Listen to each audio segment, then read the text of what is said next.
Lawmaker and a U.S. Marine veteran has changed his mind on Syria, now saying he no longer supports a military strike on Damascus. Congressman Michael Grimm, Republican out of New York, traveling in Dallas, Texas today. And, sir, good morning to you. Good morning. So you were for this before you were against it, and now you do not believe action should be taken in Damascus. A lot of splaining here to do, sir. Why? Well, I'm not so much sure it's a lot of explaining. First and foremost, I think what's changed the most is the president's leadership has degraded. He came out very strong. As a U.S. Marine, as a member of Congress, I wanted to support our commander-in-chief. But it seems like he's done just about everything he can to bungle this.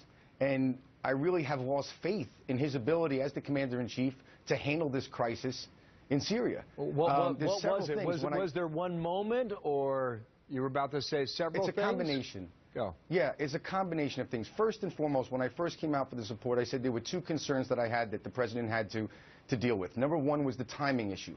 I wanted him to call us back for a special session and have Congress act immediately before Assad starts moving all of his cachet of whatever weapons he has to hospitals and mosques and schools or wherever else. That was number one. The second thing is I said it had to be a very meaningful strike, and it had to be quick, and it had to be serious. It had to send the message, because that would be the only way we could restore our credibility in the region.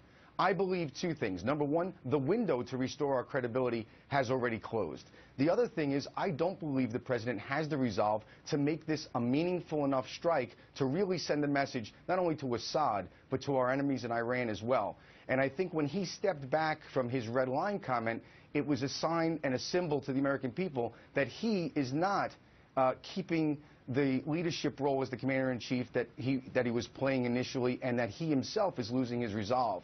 Add to that his inability to garner international support. He's failed on that level as well. So I just think it's a lack of leadership, and I personally don't have faith that the president and this administration can handle this crisis appropriately, and it's going to end up costing us more and greatly outweigh any benefit we could have. And the cost, by the way, ends up being American lives at some point, even if they say there'll be no boots on the ground. So you're a no vote. Anything to change your mind or not? As of right now, no. And I want to add one thing about boots on the ground. You know, I know Senator McCain, who's a friend and I have a great respect for. Here's the reality. If we do strike and we find, let's just say a warehouse with sarin gas stockpiled and the roof is torn off, are we going to leave that sarin gas there, or are we going to be sending in my beloved Marine Corps, the Navy SEALs, to secure the area? Again, not to enter into combat, but to secure the area. I think the answer to that is absolutely, unequivocally yes. What does that mean? It still means boots on the ground. It still means American troops in harm's way. And I really think that the president's call after Secretary Kerry came out so strong that the American people for a moment were with him. But as his resolve waned, I think the American people have spoken now. I've spoken to my constituents. That means a lot to me, what they think. And I don't think the American people have the heart for this at this time. You mentioned the international support. I'm going to ask you about that in a moment. But you also mentioned the red line from 2 days ago and also from last August that happened here. I didn't set a red line. The world set a red line. We have been very clear to the Assad regime, but also to other players on the ground, that a red line for us is we start seeing a whole bunch of chemical weapons moving around or being utilized.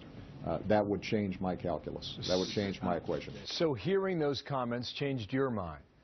But we expect to see the president within 30 minutes in St. Petersburg, Russia.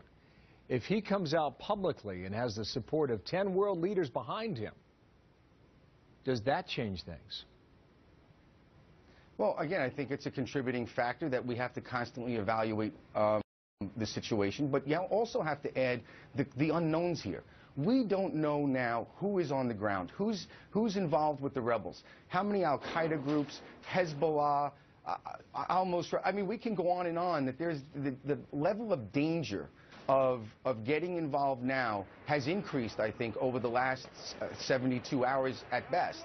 So, again, there is no easy answer here. I admit that this is a very, very difficult situation.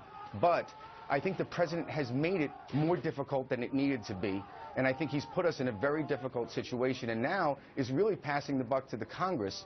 And I don't think the Congress or the American people think it's the right time to strike Syria. And apparently, if there were a vote in Congress today, it would not even pass. Michael Grimm, thank you. Republican from New York who was for it, now is against it. You have clearly changed your mind, sir. Thank you for your time out of Dallas.